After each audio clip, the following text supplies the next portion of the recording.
boqoradii reer Saba ee badbaadisay qoomkeeda waxay ahayd boqorad nooleed waqtigii Nabi Suleymaan alayhi salaam kana talinaysay qayb ka mid ah dhulalka haatan loo yaqaano Yaman oo ay ku noolaayeen qabiilooyin Ximyar la oran jiray. Boqortooyadii Saba ee ay Balqiis ka talinaysay waqtigaas waxaa la sheegaa inay gaartay horumar laga talaabsado kii ugu habboonaa waqtigaas oo dadkeeda waxa ay gaareen ladnaan iyo barwaaqo tii ugu sareysay waqtigaas.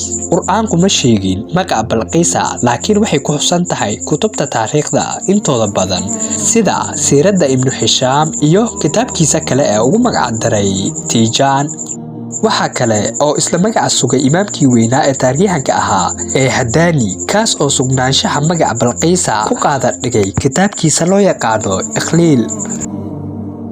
Nabi Suleymaan alayhi salaam oo waqtigaas ay Balqiis ka ariminaysay dhulka Yaman isagu ka talinayay dhul ballaaran oo Baytul Maqdis iyo Shaam iyo inta ku xeeran ma uusan ogeyn jiritaanka boqoradan ka ariminaysa meel maamulkiisa ka baxsan tan iyo intii uu arinkaas ka ogaaday shimbirka la oran jiray Hudhud oo ka mid ahaa shimbiraha u shaqeeya sida laga wada waraxayo. Nabi Suleymaan alayhi salaam wuxuu ahaa boqor Ilaahay siiyay awood iyo mulki ballaaran oo aan hore iyo gadaalba loo siinin cid kale oo isaga ka horeeyay ama ka dambeeyay.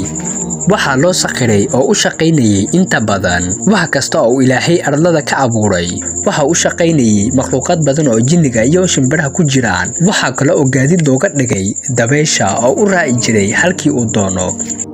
boqortooyadii Nabi Suleymaan alayhi salaam waxay ahayd kuwo asraysan kana hog badan tii Balqiis.